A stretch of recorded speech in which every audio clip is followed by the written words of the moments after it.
कभी सोचा है कि वो सपनों की कार जिसकी हम सब ख्वाहिश रखते हैं, उसकी असली कीमत क्या होती है? चलिए आज इसके पीछे का पूरा गणित खोल कर देखते हैं। तो शुरुआत एक थोड़े से चुभने वाले सवाल से करते हैं। क्या ऐसा हो रहा है कि सैलरी का एक बड़ा हिस्सा, करीब 30%, सिर्फ एक लोहे के डिब्बे को पालने में जा रहा है? कभी कभी ऐसा महसूस नहीं होता कि हम कार नहीं चला रहे हैं, बल्कि कार हमें चला रही है। जरा सोचिए, असल में कंट्रोल किसके हाथ में है? तो चलिए सबसे पहले उस जगह चलते हैं जहां से ये सब शुरू होता है, शोरूम। यहाँ एक तरह का भ्रमजाल बुना जाता है। शोरूम में एक सेल्स पर्सन कार नहीं बेचता, वो एक ईएमआई बेचता है। मतलब सारा ध्यान गाड़ी की बड़ी सी टोटल कीमत से हटाकर एक छोटी सी आसान सी लगने वाली मासिक किस्त पर ले आया जाता है। अब जरा इस गणित को देखिए। 12 लाख का लोन है, ठीक है। ईएमआई है लगभग 20,000 रुपए महीना। सुनने में ठीक लगता है, लेकिन 7 साल बाद जो कुल रकम चुकाई जाती है वो है 16,80,000 रुपए। मतलब सीधा सीधा लगभग 4.5 लाख रुपए तो सिर्फ ब्याज में चला गया। लेकिन ईएमआई तो जैसा कि हम जानते हैं कहानी की सिर्फ शुरुआत है। असली खेल तो उन खर्चों का है जो छुपे रहते हैं। सबसे पहला खर्चा जो सामने आता है वो है इंश्योरेंस। भले ही कोई एक्सीडेंट ना हो, कुछ भी ना हो, फिर भी 7 सालों में करीब करीब 1,75,000 रुपए सिर्फ इंश्योरेंस प्रीमियम भरने में चले जाते हैं। और ये बात बिल्कुल सही है। ऐसा लगता है जैसे गाड़ी सर्विस के लिए नहीं, इलाज के लिए गई है।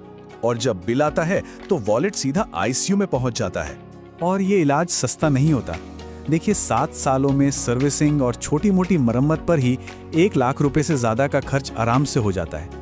ये वो पैसा है जो धीरे धीरे जेब से निकलता रहता है और पता भी नहीं चलता। और फिर आता है वो खर्चा जिसका मीटर हमेशा चलता रहता है, फ्यूल।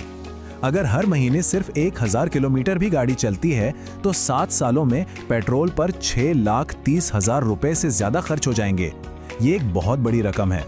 तो जब इन सारे हिसाब किताब को एक साथ जोड़ते हैं, ईएमआई, इंश्योरेंस, मेंटेनेंस, फ्यूल, तो जो नंबर सामने आता है वो हैरान करने वाला है। वो 15 लाख की कार असल में 7 साल में 26 लाख की पड़ती है। अब बात करते हैं उस सबसे बड़े छुपे हुए खर्चे की, जिसे कहते हैं द साइलेंट वैल्यू किलर। ये डेप्रिसिएशन आखिर है क्या? सीधी भाषा में ये किसी भी चीज की कीमत में वक्त के साथ आने वाली तेज गिरावट है। और कार के मामले में तो ये उसी सेकंड से शुरू हो जाती है जब गाड़ी शोरूम के गेट से बाहर निकलती है। अब इस कड़वी सच्चाई को देखिए। एक तरफ 26 लाख रुपए खर्च किए गए और 7 साल बाद हाथ में क्या बचा? एक ऐसी चीज जिसकी कीमत सिर्फ 5 लाख रुपए रह गई है।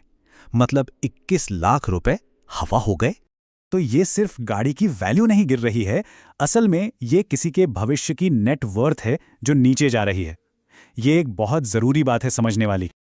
और इसी के साथ हम पहुंचते हैं अपने सबसे जरूरी हिस्से पर। इस पूरे मामले की असली फाइनेंशियल लागत क्या है, जिसे अपॉर्चुनिटी कॉस्ट भी कहते हैं।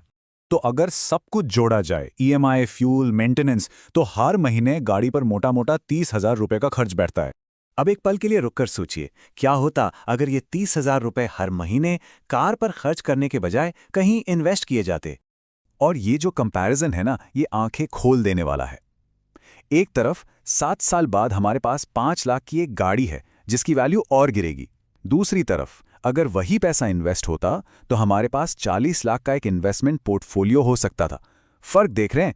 5 लाख और 40 लाख। ऐसा क्यों होता है? ये बात इसके पीछे की साइकोलॉजी को बहुत अच्छे से बताती है।